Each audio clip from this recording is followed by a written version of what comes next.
how to connect Namecheap domain to Framer. So hello guys and welcome back to today's video.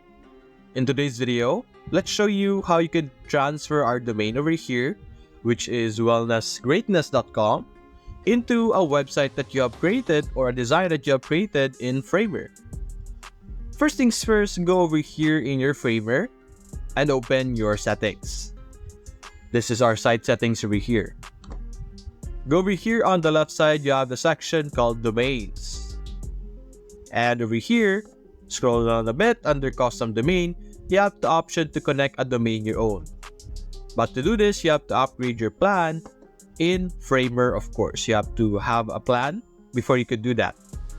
But assuming you have, simply go to your Namecheap, copy the URL that you have over here, and paste it under the connect your own domain over here, and then you will be able to, of course, connect and now use that URL domain for your Framer website.